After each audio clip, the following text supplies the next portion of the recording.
मंत्र पाठ करेंगे।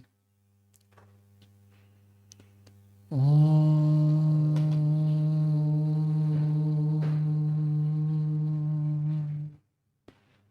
सहना भवतु सहनौ भुनक्तु सह वीर्यं करवावहै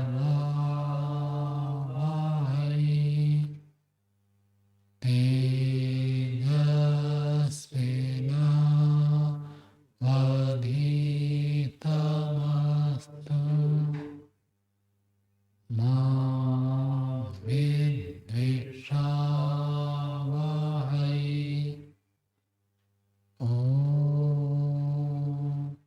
शान्ति शान्ति शान्ति।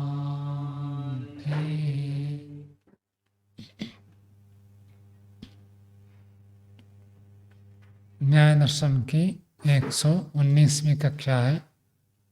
न्याय दर्शन में चतुर्थ अध्याय का प्रथम आर्निक पढ़ रहे हैं। उसमें 13वें सूत्र तक हो गया था। आज 14वें सूत्र से पाठ चलेगा। एक नया प्रकरण आरंभ कर रहे हैं। भूमिका में देखिए लिखा है, अतः परम प्रावादुकानम दृष्टया प्रदर्शन्ते।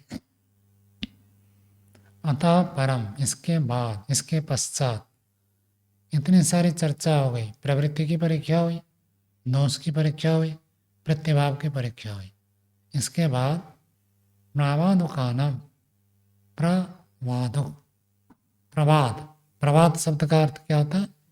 मान्यताएं। तो अलग अलग मान्यताओं को जो मानते हैं उनकी दृष्टियां, किस दृष्टि से वो मानते हैं, किस दृष्टि से वो देखते हैं, किस दृष्टि से वो जानते हैं, समझते हैं,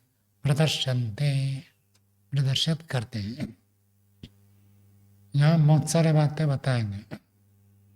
कैसी कैसी मान्यता है, क्या क्या व्यक्ति सोच सकता है।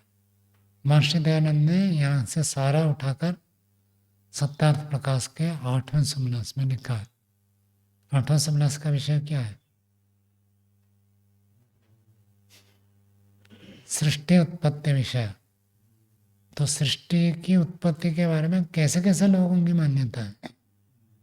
सृष्टि उत्पत्ति को, संसार उत्पत्ति को, किसी भी द्रव्य की उत्पत्ति कैसे होती है, उस बारे में मान्यता है। महर्षि दयानंद ने वह शीर्षक दिया, अत्र नास्तिका आहो, या नास्तिक व्यक्ति ऐसे कहते हैं। कैसे कैसे नास्तिक हो सकते हैं, इसका वर्णन किया है। वहाँ पहला सूत्र सांख्य दर्शन का, शून्यम तत्वम भाव विनश्यति विनाश स्वभावत्वात्, ऐसे सांख्य का सूत्र है।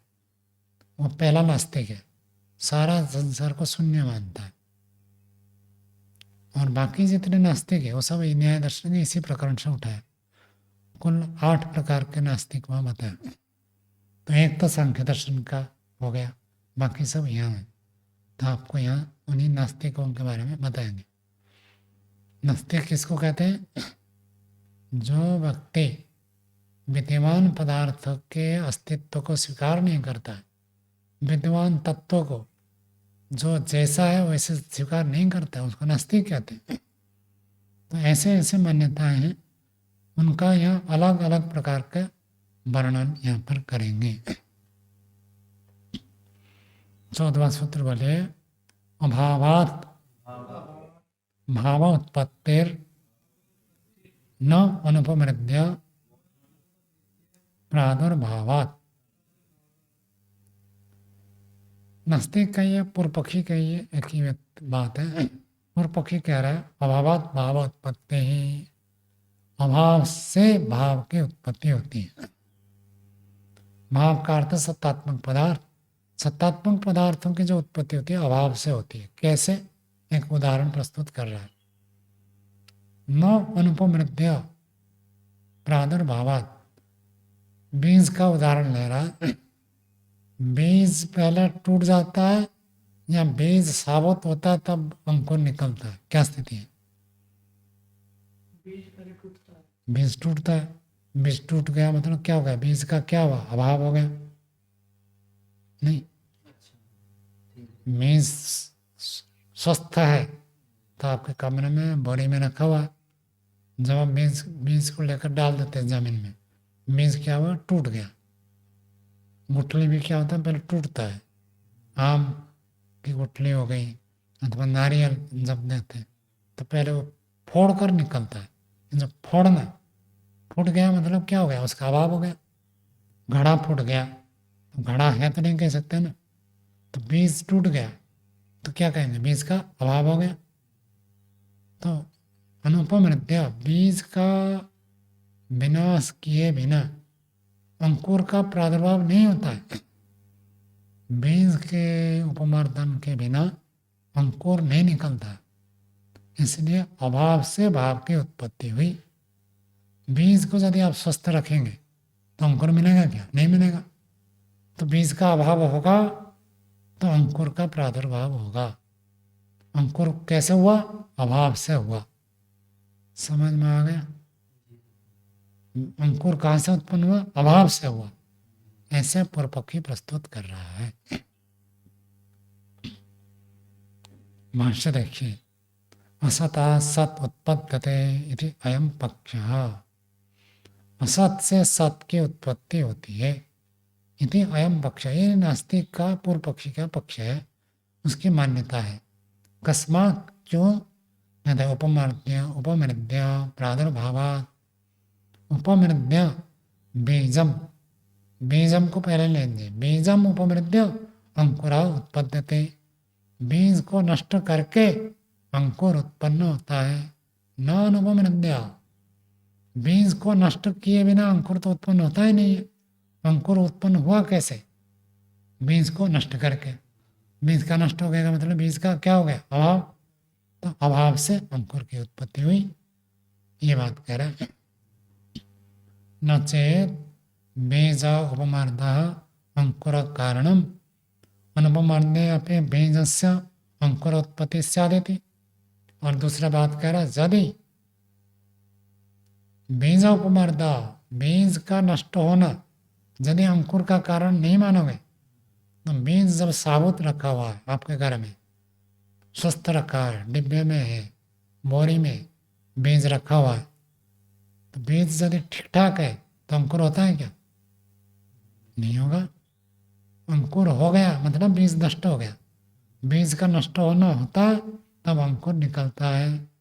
यदि आप ऐसे नहीं मानोगे, बीज का नष्ट होना अंकुर का कारण नहीं मानेंगे, तो बीज जब ठीक ठाक है तब भी अंकुर होना चाहिए, ऐसे तो होता नहीं है। इसलिए उत्पत्ति किससे होती है? अभाव से उत्पत्ति होती है। पहला नास्तिक है ये।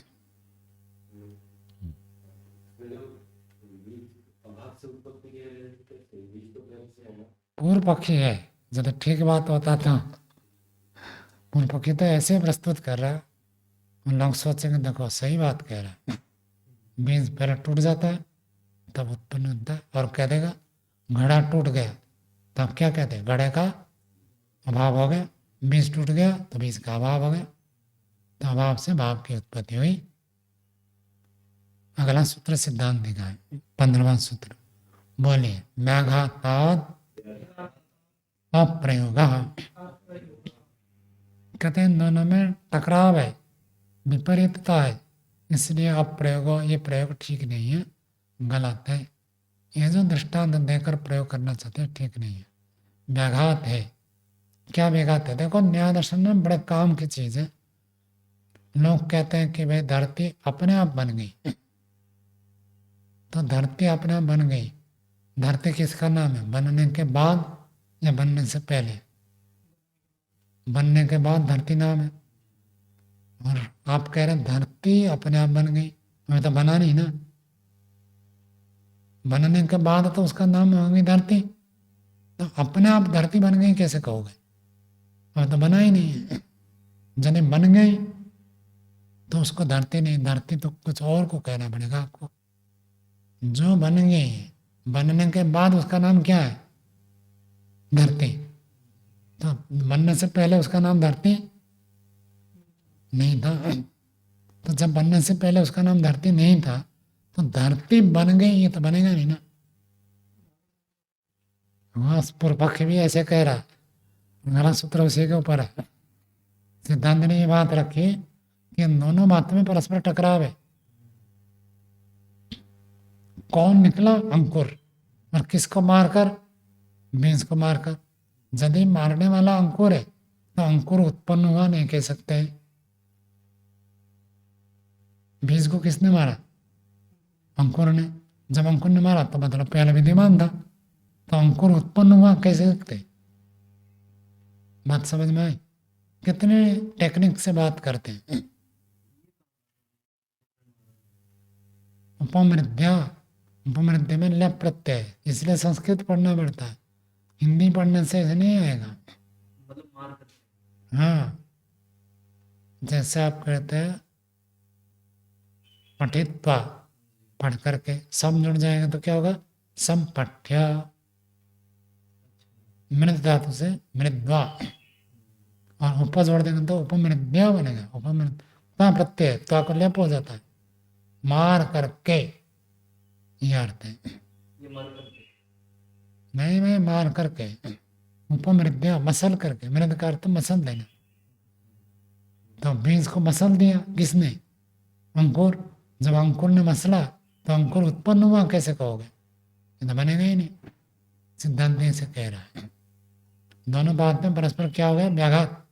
व्याघात मतलब टकराव, परस्पर विरोध, विपरीत। भाष्य देखिए, उपमृद्या प्रादुर्भावात् यदि अयुक्त प्रयोग व्याघातात्। उपमृद्य प्रादुर्भावात्, मान करके उत्पन्न होने से। यदि, ये जो आपने कहा था अयुक्त प्रयोग, ये प्रयोग आपका वाक्य ही गलत है। प्राय करके देखो, जो विद्वान होते हैं वो देखेंगे पूर्ण पक्षी जो खंडन करता है, नास्तिक व्यक्ति जो खंडन करता है, उसके खंडन को, उसके वाक्य को ही पकड़ो और उसके वाक्य को पकड़कर वाक्य का ही अर्थ अलग देगा। तो उसके वाक्य को ही देखो, वाक्य क्या कह रहा है, तो उस वाक्य को ही गलत सिद्ध कर दिया तो खेल ही खत्म है। तो उसी वाक्य को कहते हैं, ये वाक्य का जो आपने प्रयोग किया ये प्रयोग ही ठीक नहीं है, अयुक्त प्रयोग, गलत प्रयोग कर दिया। क्यों गलत है? व्याघात होने से। ये वार्तिक क्या इसकी व्याख्या कर रहे हैं, यद उपमृदनाति, जो उपमृदनाति, जो नष्ट करता है, मारता है, खत्म करता है, न तद उपमृद्य प्रादुर्भावितुम अर्हति, वो मार करके पैदा हुआ ऐसे नहीं कह सकते। किसने मार दिया? का देवदत्त ने मार दिया। तो देवदत्त ने मार दिया, मार कर देवदत्त पैदा हुआ, ऐसा हो सकता है क्या? यदि हम जब भी ये प्रयोग में करते हैं, ये व्यक्ति उसको मार करके उभर कर आए, लेकिन मारने तब होगा ना जब पहले से विद्यमान था। पहले था नहीं, मार करके उत्पन्न हुआ, ऐसे थोड़ी कह सकते। कोई एक शत्रु है, दो राजा है, एक राजा दूसरे अथवा एक सैनिक राजा को मार करके राजा बन गया। तो राजा कैसे बन गया? राजा को मार करके। ये तो ठीक है, राजा को मारने से पहले वो विद्यमान तो था ना। राजा को मारने से पहले विद्यमान था ही नहीं, राजा को मारकर पैदा हो गया, ऐसे थोड़ी हो सकता है। ये नहीं हो सकता, विद्यमान होगा तब मार करके बनेगा। राजा बन गया कह सकते हैं, राजत्व को प्राप्त किया ये तो कह सकते हो, लेकिन राजा पैदा ही हुआ मार करके ऐसे नहीं कह सकते। बात समझ में आई? मारने वाला पहले विद्यमान होना पड़ेगा, और तो फिर यदि पहले से विद्यमान है तो मार करके उत्पन्न हुआ ऐसे नहीं कह सकते। प्रादुर्भाव का अर्थ क्या है? उत्पन्न होना। तो उत्पन्न हुआ कह नहीं सकते। क्यों नहीं कह सकते? कहते विद्यमान था, पहले से विद्यमान था तभी तो मारेगा। और यच्च प्रादुर्भवति, जो प्रादुर्भवति निकलता है, पैदा होता है, उत्पन्न होता है, न तेन अप्रादुर्भूतेन अविद्यमानेन उपमर्द इति, जब अभी उत्पन्न हो रहा है, जब उत्पन्न ही नहीं हुआ तो मारेगा कैसे? पैदा होने के बाद किसको मार सकता है ना? हमें पैदा हो रहा है तो दूसरों को मार दिया ऐसा तो कह नहीं सकते। समझ में आए? तेन प्रादुर्भूत है ना, यदि उत्पन्न हो रहा है, अभी तो प्रादुर्भूत हुआ ही नहीं, प्रकट हुआ नहीं, पैदा हुआ नहीं, तो जो प्रादुर्भूत नहीं हुआ वो अविद्यमान है। उस अविद्यमान के द्वारा उपबाधा किसी का विनाश नहीं कह सकते। बहुत सारे ऐसे होता है ना, आजकल तो नहीं, पहले अंधविश्वास बहुत चलता था। कोई बच्चा गर्भ में आ गया और उसके गर्भ में आने के बाद किसी द्रव्य का विनाश हो गया, दुकान डूब गया, किसी की नौकरी चली गई, अथवा परिवार में किसी की मृत्यु हो गई, तो लोग क्या कहते थे पता? ये ही मारने वाला ये है। ये जैसे गर्भ में आया वो मर गया, तो मारने वाला कौन हो गया? गर्भस्थ बच्चे को कहते थे। नहीं, वो तो गर्भ में है, वो कैसे मारेगा? वो तो पैदा ही नहीं हुआ। जैसे वो एक असंभव है, गर्भस्थ बच्चा न दुकान में घाटा कर सकता है, न किसी के मृत्यु का कारण बन सकता है, न किसी के वियोग का कारण बन सकता है, असंभव है। ऐसे ही जो पैदा ही नहीं हुआ वो किसी को मार कर पैदा हुआ ऐसे नहीं कह सकते, प्रयोग ही गलत है। आगे देखिए, पूर्व पक्षी कह रहा है 16वां सूत्र, जिसको विमल जी ने प्रस्तुत किया था। सूत्र बोलिए, नौ अतीत अनागतयोः कारक शब्द प्रयोगात्। पूर्व पक्षी कहता है ये बात आपकी ठीक नहीं है। जो आप व्याघात दिखा रहे हो, मारेगा तो पैदा नहीं हुआ नहीं कह सकते, पैदा हुआ है, पैदा हो चुका है, तो पैदा हो चुका है तो फिर मार सकता है, लेकिन पैदा हुआ नहीं कह सकते। मार कर कहोगे तो पैदा नहीं कह सकते, पैदा कहते हैं, मार कर नहीं कह सकते। ये जो व्याघात दिखा रहे थे, ये व्याघात ठीक नहीं है। क्यों ठीक नहीं है? अतीत और अनागत है, हो अतीत और अनागत का, अनागत में, अतीत और अनागत में कारक शब्द प्रयोगात, कारक शब्दों का प्रयोग होने से, कारक का प्रयोग उसमें होता है। पीछे भी आई थी चर्चा, याद है? पाचकम आनय पक्षति, लाभकम आनय नविष्यति, ये सब प्रयोग किया है। अभी पका नहीं रहा, न पकाने पर भी उसका पाचक नाम है। एक व्यक्ति नया ज्वाइन करता है ड्राइवर के रूप में। ड्राइवर कब बनेगा? जब गाड़ी चलाएगा। अभी तो ज्वाइन किया है, नहीं कह दो ड्राइवर की ट्रेनिंग ले रहा है, तो जब चलाएगा तब तो ड्राइवर कहेंगे। तो चलाया नहीं, मतलब भर्ती हुआ है, सीखने के लिए, तब भी उसको क्या कह देते हैं? ड्राइवर। तो ऐसे भूत और भविष्य के कहते हैं। जैसे एक यहाँ के जो उपसभापति है, वाइस प्रेसिडेंट, वो क्या कहते हैं? मैं पुलिस में था। तो एक व्यक्ति ने कहा ये पुलिस वाले, और पुलिस में क्या रिटायर तो हो चुके हैं, फिर भी उनको उनका नाम पता नहीं था, तो उन्होंने क्या कहा? पुलिस वाला। तो पुलिस वाला कब है? जब पुलिस में नौकरी करे। अब तो पुलिस नौकरी से रिटायर्ड हो चुके हैं, फिर भी उनको कह दिया पुलिस वाला। कैसे हुआ? क्योंकि भूतकाल में था। तो अतीत, भूतकाल, अनागत, भविष्यकाल, दोनों से जुड़कर कारक शब्दों का प्रयोग होता है। भाषा देखिए, अतीते च अनागते च अविद्यमाने कारक शब्दाः प्रयुज्यन्ते। अतीत काल में और अनागत काल में अविद्यमान कारक शब्दाः, जो कारक शब्द अविद्यमान में भी प्रयोग हो जाते हैं। समझ में आ रहा है?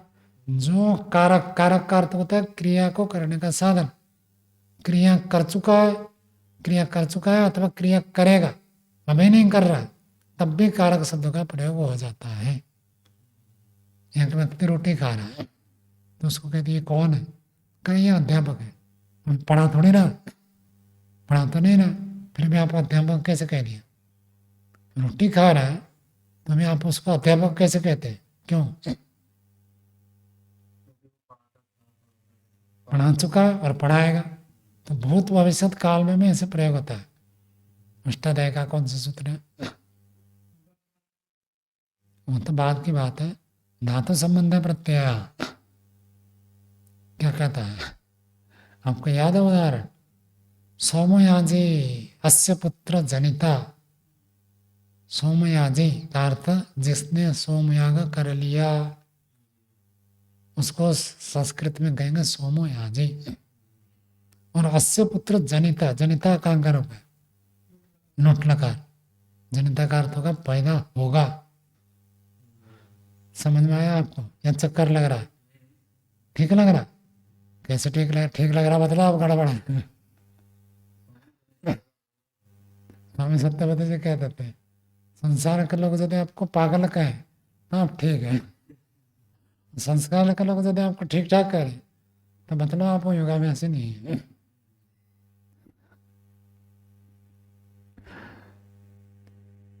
स्वामी तो बहुत सारी बातें कहते थे, योग से मतलब व्यवहारिक रूप में पूछते थे ऐसी बातें। हाँ, सोमयाजी का अर्थ हो गया सोमयज्ञ, सोमयाग जिसने कर लिया, ऐसा पुत्र इसका जन्म होगा। कौन जन्म होगा? तो आपको अटपटा नहीं लग रहा? तो फिर आप ठीक कैसे कह दिया? इसलिए तो मैं कह रहा। हाँ, सोमयागी का नहीं है, आपने समझा नहीं, इसलिए तो मैं कह रहा गलत। सोम यज्ञ को जिसने कर लिया वह जन्म होगा, नहीं है। जो बच्चा पैदा होगा वो सोमयाग को कर लिया, ऐसे कैसे हो सकता है बताओ? बच्चा तो अभी पैदा नहीं हुआ, पैदा होगा और सोमयाग को कर लिया, ये कैसे बनेगा?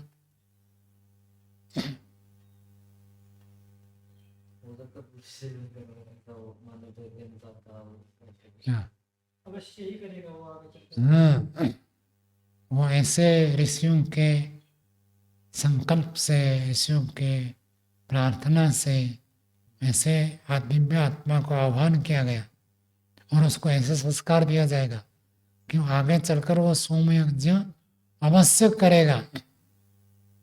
अवश्य करने के बाद जो सोमयाजी संज्ञा है उसको वो प्राप्त कर लेगा। माता पिता ऐसे संकल्प करके चलते हैं। एक पति पत्नी गए साधु के पास कि साधु महाराज बड़े दुखी हैं। कहा क्यों, क्या दुख है? कहा हमारा बेटा नहीं है, पुत्र पुत्री कुछ नहीं है, बहुत दुखी है, तो आप कृपा करिए हमारा पुत्र हो जाए। तो कहा पुत्र तो जरूर होगा, लेकिन मेरी एक बात माननी पड़ेगी। तो कहा बिल्कुल मानेंगे, आप जो कहेंगे वैसे ही करेंगे। तो कहा उसको साधु बनाना, पुत्र होगा लेकिन उसको आप मुझे दे देना। तो कहे हाँ बिल्कुल दे देंगे। पहले तो ऐसे ही लगता है ना, पुत्र है नहीं तो पुत्र तो कम से कम हो जाएगा, भले साधु बना। तो हो गया। जैसे पुत्र पैदा हुआ, कहानी समझो, लिखा है इस पुस्तक में। उस साधु जी को पता चला कि पुत्र हो गया, दौड़ कर आए कि पुत्र हो गया ना।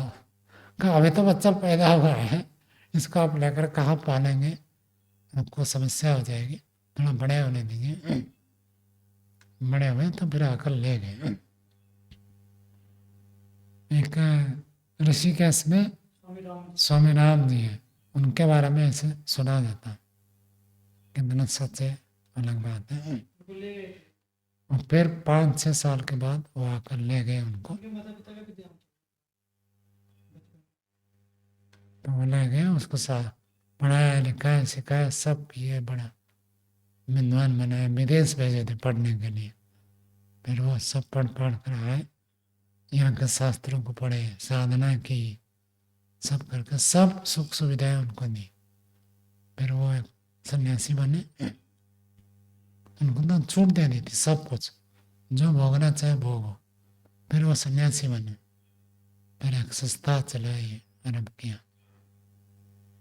उनकी तो इच्छा थी चारों वेद वाले यहाँ रहे, 4 वेद को पढ़ने वाले विद्वान उसके बाद एक पीढ़ी वेद भारती जी आए, उसके बाद अभी और कोई नहीं है वेद पाठी।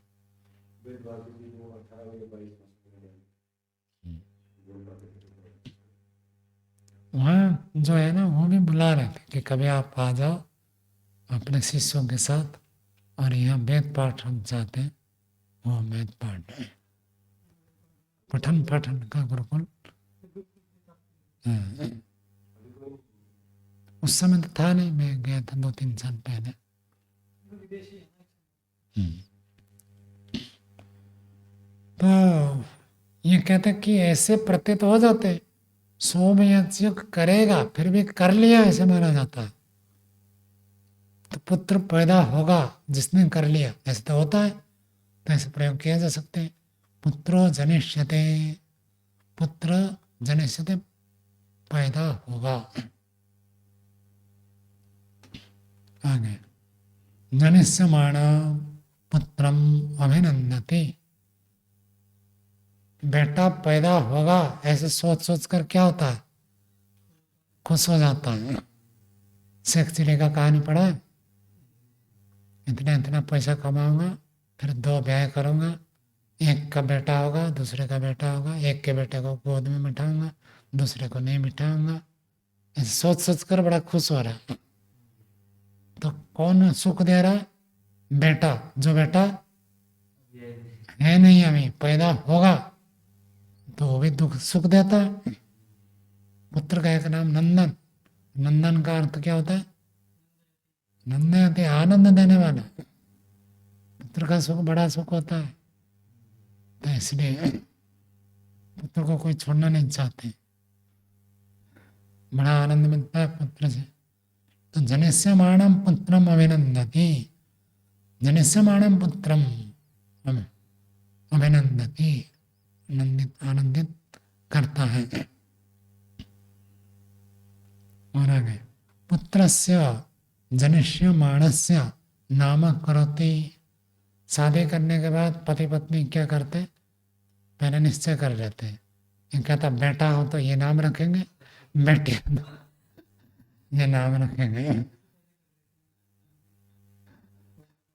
वो तो अवैधिक हो गया ना भाई। पहले भी ऐसा था।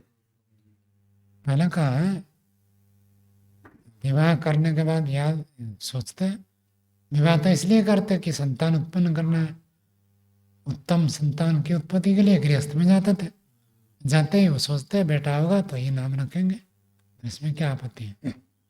मुझे तो लगा ये तो नई पीढ़ी का ऐसा काम हो गया है। नई पीढ़ी तो संतान चाहती नहीं है, बस गृहस्थ में जाना है, मौज करना है, संतान नहीं चाहते।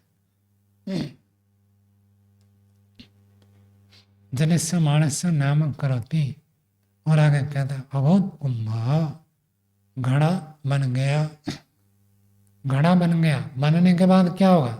घड़ा, बनने के बाद बनेगा घड़ा, तो घड़ा बन गया ये कहते हैं। इसे क्या कहना चाह रहे हैं?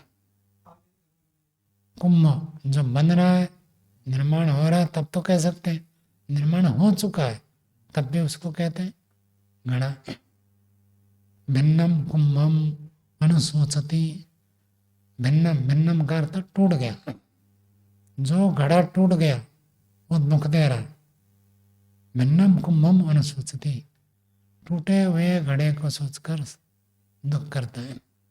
कोई पदार्थ आपके कभी खोई है, मूल्यवान पदार्थ, मनी पर्स हो, मोबाइल हो, अथवा कोई और महंगी चीज, कोई चीज हमें मिली हाँ हाँ, इतनी मूल्यवान चीज तो हमें आज तक कभी मिली नहीं, छोटे बच्चे होते तो उनका लेखनी गुम हो जाता, फिर रोते हाँ रहते हैं। ऐसे तो छोटे मोटे सामान तो खोल जाते और रोया है? हाँ? कोई किसी चीज को ले गया अथवा टूट गया, खो गया, नष्ट हो गया, गिर गया कहीं पर, तो उसको सोच सोच कर व्यक्ति दुखी होता है। वो विद्यमान होकर दुख दे रहा है, अविद्यमान होकर दुख दे रहा है। अविद्यमान होकर भी दुख दे सकता है, ये कह रहा, अविद्यमान भी करता होता है। और आगे देखो भिन्न से कुंभ से कपालानी, टूटे हुए घड़े का जो ठिकरे होते हैं, घड़े के ठिकरे, वो दुख देते हैं। अजाता पुत्रा पितरम तापयन्ति इति बहुलम। तो अजाता पुत्रा, जो बेटे पैदा नहीं हुए वो बहुत दुख देते हैं। दशरथ जी किस लिए दुखी थे? पुत्र नहीं हो रहे थे इसलिए दुख रहे थे। उनका दुख का कारण क्या है? जो पुत्र पैदा नहीं हुए, ना हुआ, अस्तित्व नहीं है, फिर भी वो दुख दे रहा है। भाव से तो होता है दुख, तो मन समझ में आता है, भाव भी दुख देता है। अब क्या बात करते हो, विरोध हो जाएगा।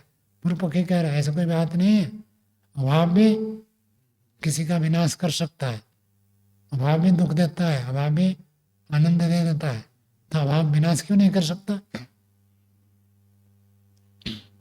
इति बहुलम भक्ता प्रयोगा दृश्यन्ते।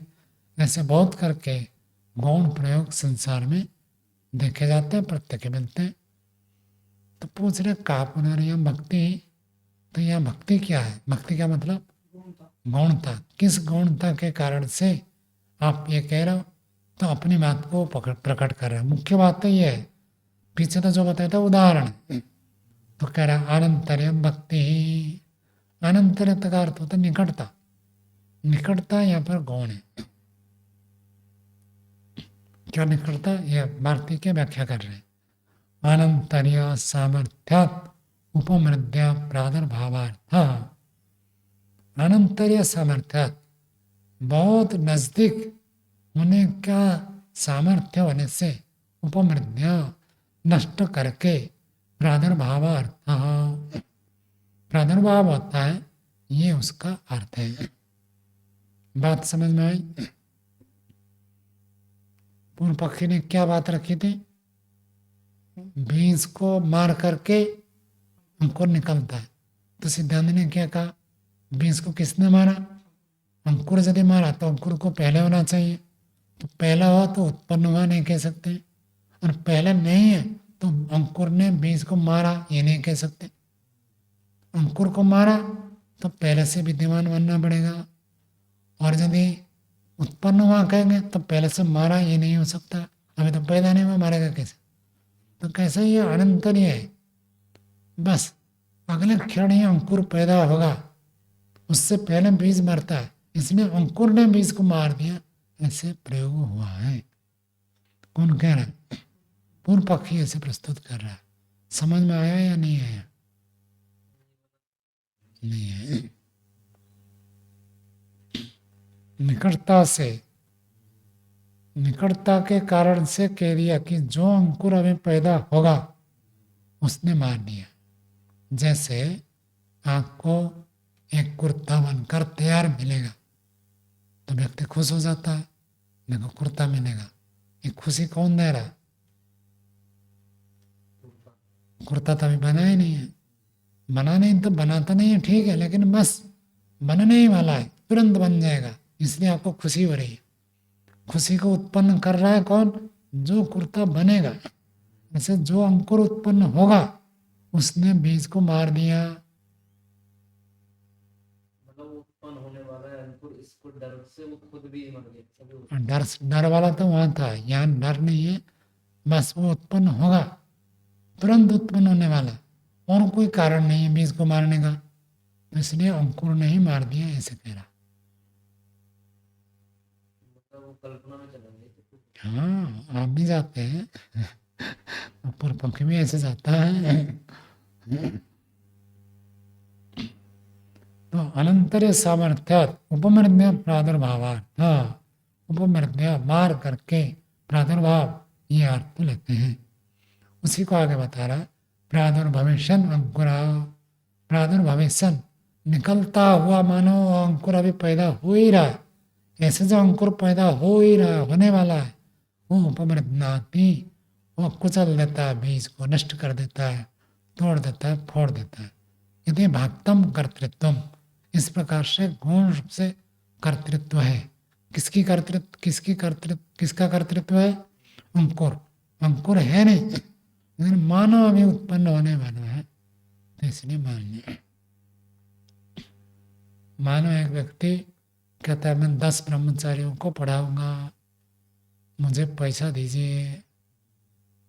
और जैसे ही कहा लोगों ने खूब पैसा दे दिया, भर गया उसके पास पैसा। इन पैसा को उत्पन्न किसने किया? ब्रह्मचारियों ने किया, जबकि अभी ब्रह्मचारी आया ही नहीं है, बस तुरंत आने वाला है ब्रह्मचारी। ऐसे मानकर मानो कि उन्हीं ब्रह्मचारी जो आने वाले हैं उन्होंने इसको उत्पन्न कर दिया, ऐसे मानो।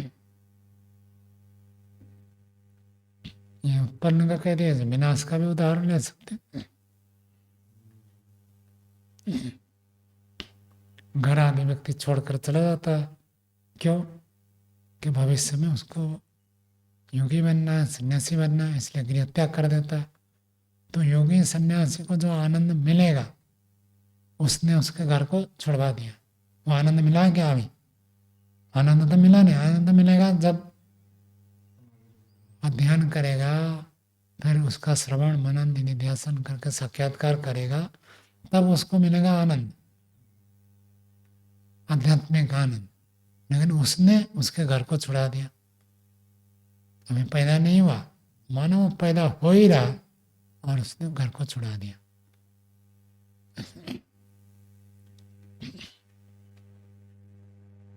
आगे सिद्धांत क्या था? 17वां सूत्र बोलिए, नौ विनष्टेभ्यः अनिष्पत्तेः। आपके बात ठीक नहीं। क्यों ठीक नहीं है? भले आप गौण प्रयोग करो, गौण रूप में मैं ठीक नहीं होगा। क्यों ठीक नहीं होगा?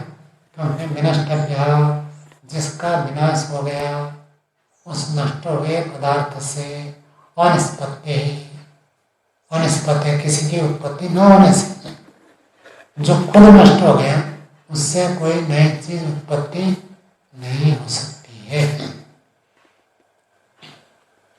दूध से दही बनता है, दूध से आप अलग अलग चीज बना, मावा बना सकते हैं, दूध से आप रबड़ी बना सकते हैं और कुछ कुछ बना सकते हैं।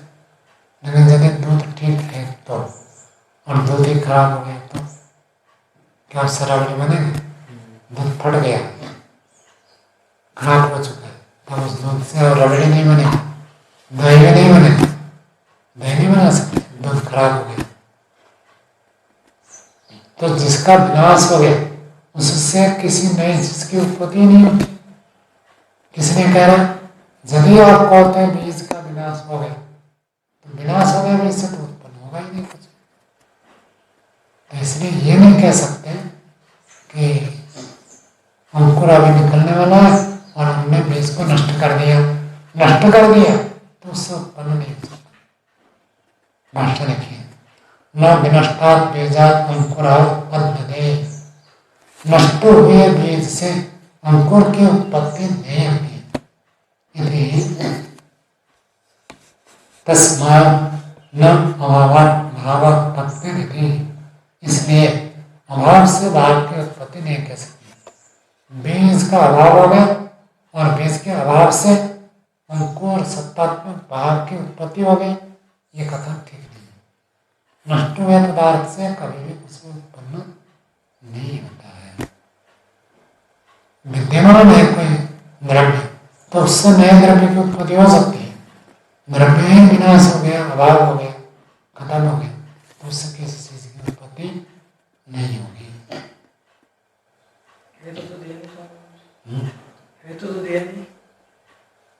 प्रत्यक्ष प्रत्यक्ष आपके लिए वहाँ प्रमाण की जरूरत नहीं पड़ती। आपके मशीन से आप किसी चीज को उत्पन्न करते हैं, लेकिन मशीनें खराब हो गई, मशीनें टूट फूट गई और क्या बनेगा? कुछ नहीं बनेगा। जिस चीज की उपस्थिति है उससे तो किसी का निर्माण कर सकते, और द्रव्य ही खत्म हो गया तो आप क्या बनेगा? कुछ नहीं बना सकते। कार्य द्रव्य उत्पत्ति के लिए कारण द्रव्य चाहिए, कारण द्रव्य का विनाश हो गया, कारण द्रव्य का विनाश होगा तो विनाश से फिर किसी चीज की उत्पत्ति नहीं हो सकती है। या निमित्त के रूप में, प्रधान के रूप में।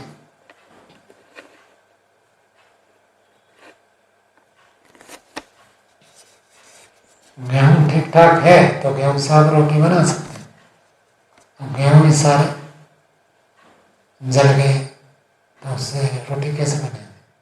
कारण का विनाश हो गया तो कार्य की उत्पत्ति उससे नहीं होगी, कोई अपवाद बनेगा नहीं, इसलिए और हेतु देने की आवश्यकता नहीं। खुद एक हेतु है ना, विनष्ट अनिष्पत्ति है, नष्ट हुए पदार्थ से उत्पत्ति नहीं होती है, नहीं होने से।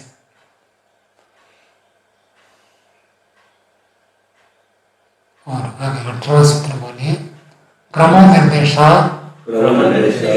अप्रतिषेधा। क्रम का निर्देश होने से इसका खंडन नहीं कर सकते। किस बात का खंडन नहीं कर सकते? कि बीज से अंकुर उत्पन्न होता है, इस बात का खंडन नहीं कर सकते। पूर्व पक्षी क्या कहता है? बीज नष्ट होने के बाद बीज के अभाव से उत्पन्न होता है। सिद्धांत कह रहे हैं इस बात को खंडन नहीं कर सकते कि बीज के सत्ता से उत्पन्न होता है उनको। क्यों? क्रम निर्देशा, क्रम का निर्देश, कर्म का कथन होता है। बीज एक दिन में नष्ट हो जाता है क्या? कोई भी बीज एक दिन में अंकुर में नहीं बदलता, अंकुर बनने के लिए टाइम लगता है। और टाइम कैसे होता है? धीरे धीरे धीरे धीरे उसमें परिवर्तन होता है। और जो धीरे धीरे परिवर्तन होता है, एक क्रम हटता है दूसरा क्रम आता है, इसी को यहाँ पर बताना चाहते हैं। क्रम निर्देशा अप्रतिषेधा,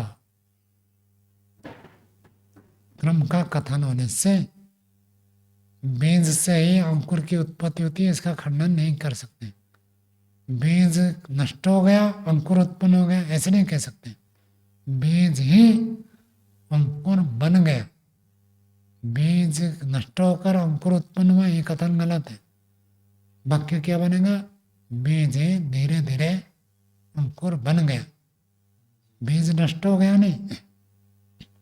उन्हें तो देखा जाता है बीज ही धीरे धीरे क्रम को बदल बदल कर अंकुर में परिवर्तित होता है। आम की गुठली कहीं पड़ा हुआ आप देखा होगा, एक तो मिट्टी के अंदर डाल दिया तो चल, लेकिन ऊपर भी कभी गुठली पड़ा होता है तब भी उससे अंकुर निकल जाता है, मिट्टी के साथ संस्पर्श हो तो आप देखेंगे पहले उसका थोड़ा फटता है, जो गुठली का कठोर भाग होता है वो कठोर भाग थोड़ा फट जाता है, पहले फूलेगा, फूलने के बाद फटेगा, फटने के बाद अंकुर निकलता है। तो क्रम से होता है, एकाएक नहीं होता है। उसी को आगे बता रहे हैं।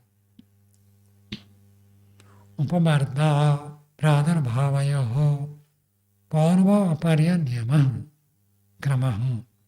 उपमर्दा, उपमर्द का अर्थ बीज का थोड़ा भाग नष्ट होना और अंकुर का थोड़ा भाग प्रादुर्भाव होना, ये पूर्व अपर्य नियम, पूर्व पर का ये नियम है। एक पहले होगा एक बाद में होगा, ये क्रम चलता है। स खलु अभावत भावोत्पत्ति हेतु निर्देश्यते। स खलु अभावत, वो जो अभाव से भाव की उत्पत्ति होने से हेतु निर्देशित हेतु के रूप में कथित कर देते हैं। वास्तव में ये अभाव से भाव नहीं है, वास्तव में तो बीज में ही क्या हुआ, थोड़ा सा परिवर्तन हो गया, बीज का एक भाग उपवर्धन हुआ, अंकुर का एक भाग प्रादुर्भाव हुआ। पूरा बीज खत्म कर दोगे तब तो अंकुर निकलेगा ही नहीं। बीज का थोड़ा भाग वो एक विशेष रीति से जब हटता है तब अंकुर निकलता है। बीज को पूरा तोड़फोड़ कर देंगे तो कुछ तो बनेगा नहीं। बीज का एक अंश, एक भाग थोड़ा सा हटता है। सच न प्रतिषिध्यते, उसका हम खंडन नहीं करते। सिद्धांत कह रहा है उसका हम खंडन नहीं करते। किसका? जो बीज का एक भाग टूटता है और उसके बाद एक भाग अंकुर का निकलता है, इतना तो हम स्वीकार करते हैं। बीज बिल्कुल ज्यों का त्यों है तब नहीं अंकुर बन जाए, जो पूर्व पक्षी ने रखा था वो तो हम मानते हैं कि बीज का एक भाग हटेगा तो अंकुर का एक भाग निकलेगा। लेकिन पूरा बीज नष्ट हो गया ये हम स्वीकार नहीं करते। नहीं, उसने तो ये कहा था कि स्वामी जी पूर्व पक्षी ने कि अंकुर ने बीज का नष्ट किया। यहाँ तो अब वो उत्तर ने दिया कि जो बीज, ये तो स्वीकार कर रहा है कि बीज फटा, लेकिन ये नहीं बताया कि बीज फटा कैसे, किसने फाड़ा या किस प्रक्रिया से। तो उसमें तो उसका खंडन नहीं हुआ ना पूर्व पक्षी का। अंकुर ने खंडन किया, अंकुर ने बीज को नष्ट किया, हम्म, इस बात का तो खंडन कर दिया। नहीं किया ना। क्यों?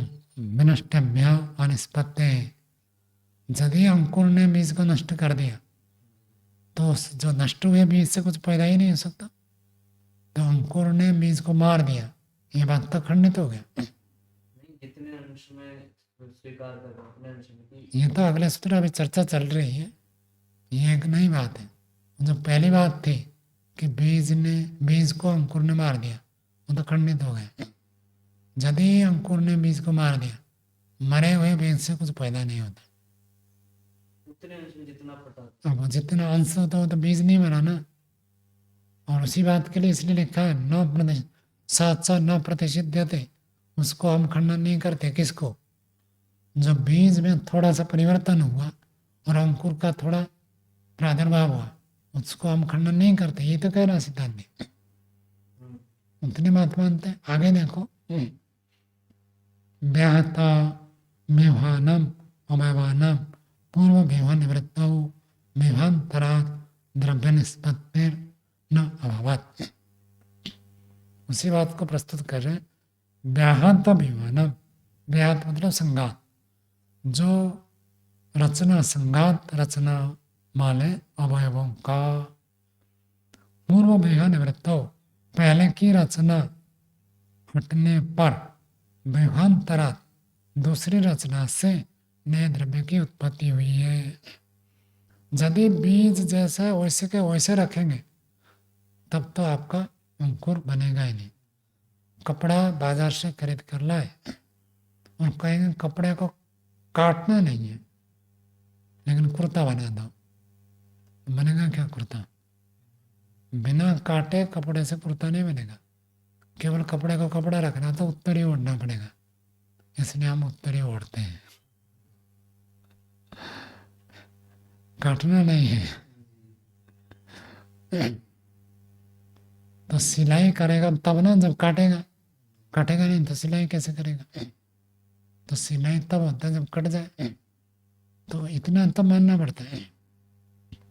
तो पहले कपड़े की जो रचना है, ये 2.5 मीटर लंबा और 90 सेंटीमीटर चौड़ा, उस विवाह को काटेंगे तो दूसरी विवाह बनेगा।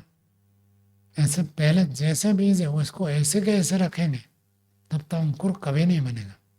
जब उसमें कुछ परिवर्तन होगा तब तो उसमें अंकुर निकलेगा। ज्यों का त्यों रखेंगे तो नई चीज बनेगी नहीं। नई चीज कब बनेगी? जब उसके रचना में कुछ परिवर्तन होगा। आटे को ऐसे बिखरे बिखरे रखोगे तो रोटी तो कभी नहीं बनेगी। आटे में पानी डालकर थोड़ा जब इकट्ठा करते हैं, अवयवों को अलग गोलमोल घुमाकर करते हैं, तब एक नई रचना बनती है। जैसे डिब्बे में है वैसे ही रखें, उनके आगे पीछे भी ना करो तब तो कुछ बनेगा ही नहीं, ऐसे ही रहेगा। ये भारतीय केस की व्याख्या आगे देखिए। बीज अवयवाः कुतश्चित् निमित्तात् प्रादुर्भूत क्रियाः पूर्वमेवं जाते निहंतरं च आपद्यन्ते। बीज अवयवाः, आपका प्रश्न का उत्तर है। बीज के जो अवयव होते हैं, बहुत सारे अवयव है, छोटे छोटे छोटे छोटे कौन है बीज के अंदर? वो जो अवयव है कुतश्चित् निमित्तात्, किसी निमित्त से। क्या निमित्त है? एक तो पानी का स्पर्श मुख्य होता है। यदि पानी नहीं मिलेगा तो बीज फूलेगा ही नहीं, और जब फूलेगा नहीं तब अंकुर नहीं होगा, फटेगा नहीं। पानी होना चाहिए, हवा भी लगनी चाहिए। पानी में डुबो कर रख दोगे तो क्या होता है? गल जाता है। और पानी में रखे और थोड़ा थोड़ा हवा भी लगे तो क्या होता है? अंकुर निकलता है। ये इसलिए जो लोग नाश्ते में अथवा भोजन में अंकुरित करके खाते हैं, क्या करते हैं? पहले 1 दिन तक उसको पानी में डुबो कर रखते हैं, फिर पानी से निकाल कर कपड़े में बांध कर लटका देते हैं। किस लिए? हवा के लिए। और गर्मी के समय में थोड़ा थोड़ा पानी डालते रहते हैं। पानी और हवा दोनों मिलकर उसको फुलाते हैं। केवल हवा में तो कुछ नहीं होगा, केवल पानी में गल जाएगा। तो इसलिए सूखे मिट्टी यदि सूखी है तो अंकुर नहीं निकलेगा, मिट्टी गिलनी है तब जाकर निकलेगा अंकुर। तो कुतश्चित निमित्तात्, किसी निमित्त से, प्रादुर्भूत क्रिया होती है। अन्य निमित्त आ गया तो क्रिया होगी। पूर्वव्यूहम जहाति, पूर्वव्यूहम जहाति, मैंने जहाति पढ़ दिया गलती से, जाति बहुवचन का क्रिया है। पूर्वव्यूहम, पहले की रचना, बीज में जो पहले रचना थी कठोर था, वो रचना जहाति, उस रचना को कौन करता है? बीज के अवयव। बीज के जो अवयव है उस पहले की रचना को छोड़ देते। पहले रचना कैसे थी? पूरा कठोर बंधे हुए हैं, फिर जैसे ही पानी और हवा लगे तो कठोरता ढीली पड़ते, फूल जाता। तो पहले की रचना कठोर था, अब शिथिल हो गया तो ढीले पड़ गए। मेवांतरम, शिथिल संयोग को प्राप्त करते। मेवांतरात् अंकुरम, अंकुरः उत्पद्यते।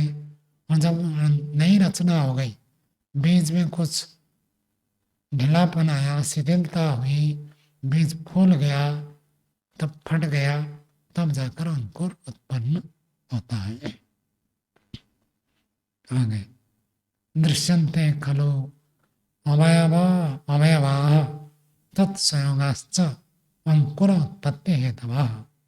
दृश्यन्ते, देखे जाते हैं। क्या देखे जाते हैं? अवयवाः, ऐसे अवयव, तत्संयोगाश्च, और उसके संयोग, अंकुर उत्पत्ति हेतवः। अंकुर के उत्पत्ति का कारण क्या है? बीज के अवयव और उनका संयोग। मैंने बताया ना, जैसे आम की गुठली है, मिट्टी के ऊपर पड़ा है और मिट्टी गीली है, ऊपर से पानी है, तो नीचे से उसके जड़ निकल जाते हैं और जो गुठली है, आम की गुठली, थोड़ा सा फट जाती है। तो जब फट जाना, हमने क्या देखा? उसके जो अवयव है उसमें भेद हो गया। पहले अवयव कैसे था? जुड़कर था, अब अवयव कैसे हो गया? दूर दूर हो गया।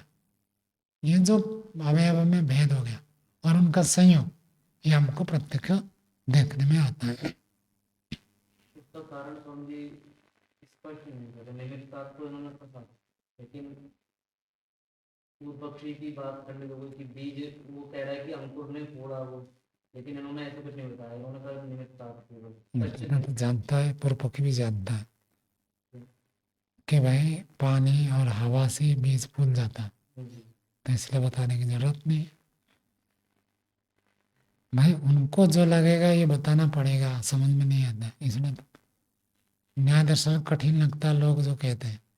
उसका मुख्य कारण है, जो सामने बैठा है उसको तो देखकर मैं बोलूंगा ना, तो वो कितना समझता है, क्या बोले तो उसको समझ में आएगा, उसी आधार पर बोलता। लेकिन जो व्यक्ति 10वीं 12वीं ग्रेजुएशन किया है, वो पढ़ना चाहे या समझ में ना आए ऐसे नहीं होगा, लेकिन उसको और बातें समझाना पड़ेगा। उसके पीछे उसके पीछे उसके पीछे की बात, उसकी पृष्ठभूमि के आधार पर उसको बताना पड़ेगा। तो आप लोगों को बताना नहीं पड़ता तो मैं सीधा बोलता हूँ, और उनके लिए वो बात नहीं हो जाती है, तो इसलिए उनको कठिन लगता है, ये क्या कह दिया, समझ में नहीं आया। आपको समझ में आ गया, मुझे लगता है कि आपको समझ में आ गया, मैं आगे बढ़ता हूँ। तो जो व्यक्ति सामने होगा, और यदि अन्य शास्त्र को पढ़ा है, चाहे साइंस पढ़ा हो, मैथमेटिक्स पढ़ा हो, गणित, भूगोल, खगोल, इतिहास, कंप्यूटर पढ़ा है, कंप्यूटर समझ में आ गया, तो ये क्यों नहीं आएगा समझ में? पुरुषार्थ करना पड़ेगा, उसके स्तर पर बोलने से उसको समझ में आएगा। तो अब आपके स्तर पर बोला जाता है तो आपको समझ में आता। और साक्षात ध्यान का कोई विकल्प नहीं होता, सीधा सामने बैठकर पढ़ें, इसका कोई विकल्प नहीं होता। विकल्प में जाएंगे तो कुछ तो कमी रहेगी। तो कुतश्चित निमित्तात् कहकर वही कह दिया, और जरूरत नहीं है गर्मी में चाहिए, तो पानी हवा साथ में गर्मी में होती है, तब वो मिट्टी के अंदर गर्मी होती है, गर्मी भी होती है, नमी भी होती है, और हवा भी लगता है, तो अंकुर निकलता है। ये सब जानते हैं, इसलिए इसको बताने की आवश्यकता नहीं है।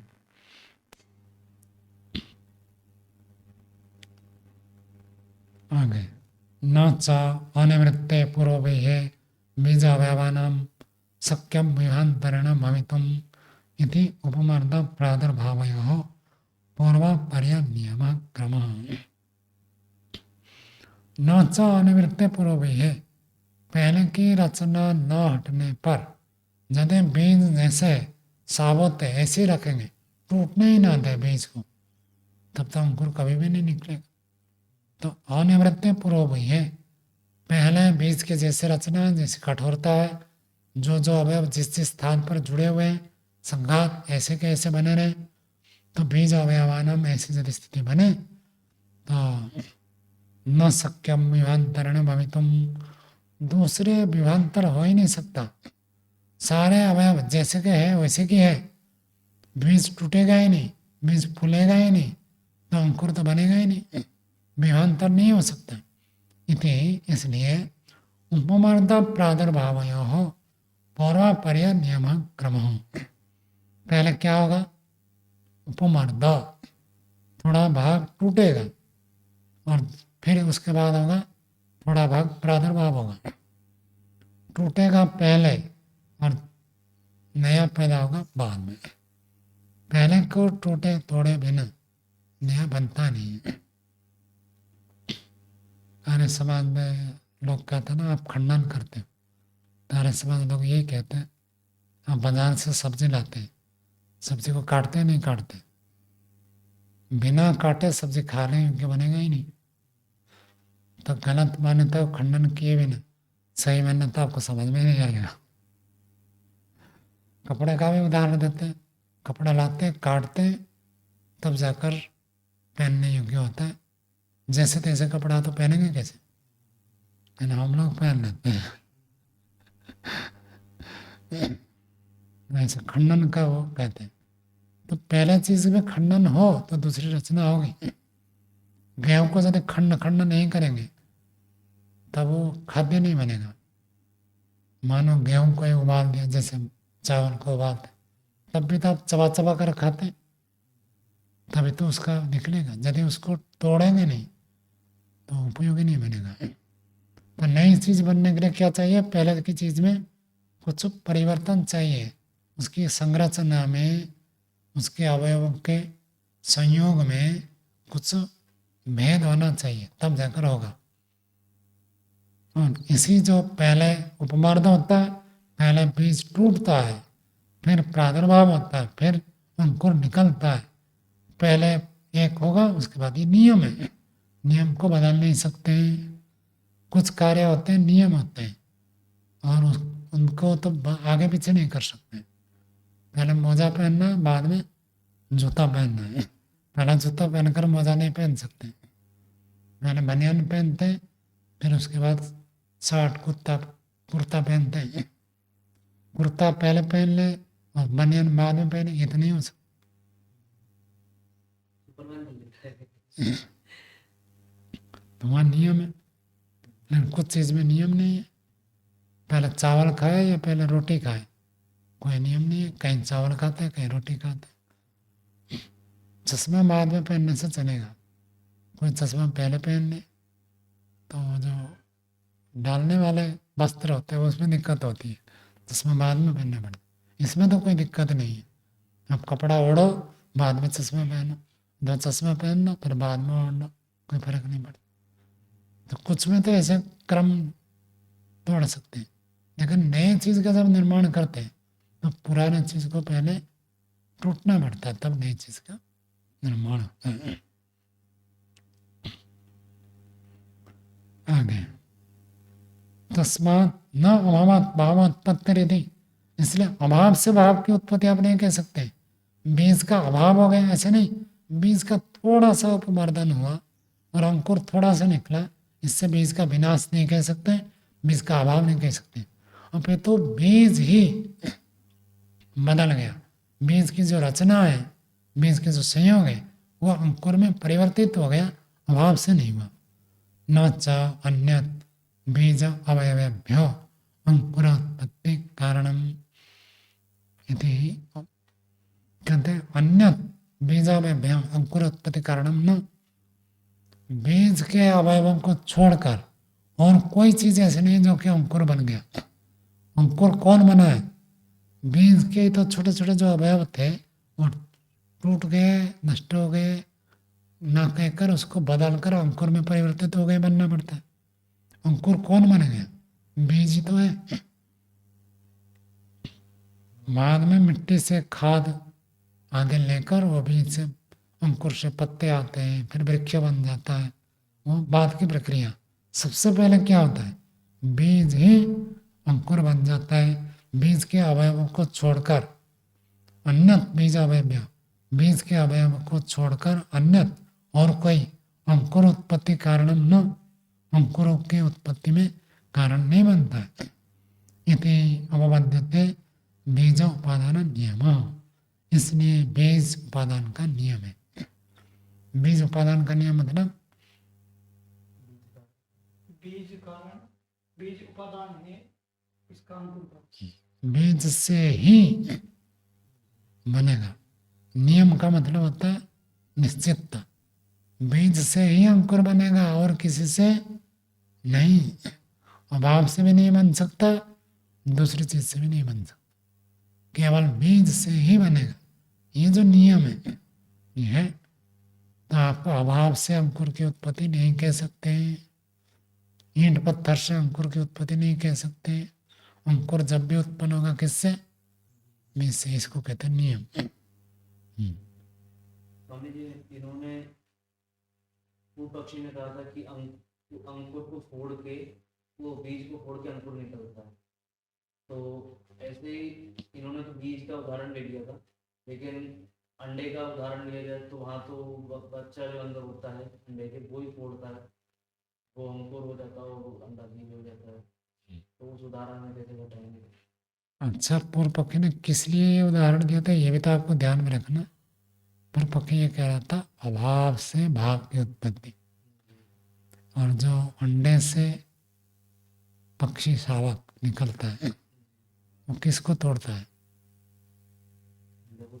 अंडे को नहीं तोड़ता है, अंडे को केवल कवर को तोड़ता है। और अंदर कौन है? बच्चा तो हो चुका है, तब वो तोड़ता है। अंडा केवल आप उस ढक्कन को आप कह रहे हो या पूरे को कह रहे हो? अंडा ढक्कन को केवल अंडा थोड़ी कोई कहता है। अंडे को फोड़ के निकला बच्चा, ऐसे ही। हाँ, कथन तो ऐसे ही होगा। वो अंडे का अर्थ है अंडे का खोल है। तो ऐसे तो स्वामी जी वो अंकुर निकलता है बीज को फोड़ के, वही तो कह रहा था। बीज को फोड़ के मतलब बीज का मतलब वो वाला बीज नहीं, बीज का वो खोल है, उसको फोड़ के अंकुर तो है ही नहीं, फोड़ेगा कैसे? अंदर स्वामी जी जैसे बच्चा होता है अंडे के। तो बीज को फोड़ कर देखो है क्या? अंडे को फोड़ने से पहले उसके अंदर बच्चा मिलता है, वहाँ तो ठीक है। जहाँ जैसे है वैसे कहेगा, सब जगह एक नियम नहीं है। अंडे के अंदर मानो बच्चा तैयार हो गया, अब वो फोड़ेगा तो उसमें आप भी फोड़ सकते हैं। और माँ पक्षी तोड़ देती है, माँ पक्षी तोड़ती है उसको, मेरे को जैसे जानकारी है। कुछ के माप कुछ अपने आप हो जाते हैं और कुछ में ऐसे होता है। और जो मान में ले आपकी बात को अभ्युगम सिद्धांत से, दुर्जन दोष न्याय से, तो तोड़ा किसने? पक्षी शावक, छोटा बच्चा जो पक्षी का, उन्होंने तोड़ा। किसको तोड़ा? अपने आप को तोड़ा नहीं उन्होंने, दूसरे चीज को तोड़ा। तोड़ने वाला अलग, टूटने वाला अलग, दो अलग अलग चीजें। बीज में ऐसे नहीं है, क्योंकि बीज के अंदर अंकुर नहीं होता पहले। आप अंकुर अंडे के केवल जो खोल है उसी को देख रहे हैं, अंडा मान रहे हो, इसलिए आपको लग रहा है कि दोनों बराबर है। खोल का नाम अंडा नहीं है, अंडे के अंदर तो और भी तत्व होते हैं, और पहले पहले जब पक्षी अंडा देते हैं, नहीं, मैं वो तो खोल को ही मान रहा हूँ, लेकिन जो बीज में मैं खोल मान रहा हूँ, ना कि वो बीज मान रहा हूँ जो फूल गया है, वो फूल गया, जो भी फूल गया अपना अपने ही फूलता है ना, बीज के अंदर का चीज उसको तोड़ता है। कौन तोड़ा? पानी हवा लगने से फूलता है, और यदि पानी हवा ना दो, अंकुर तोड़ना हो तो तोड़ देता, ऐसे नहीं तो टूटता है। दोनों में भेद है। चलिए आज का पाठ यही रखते हैं।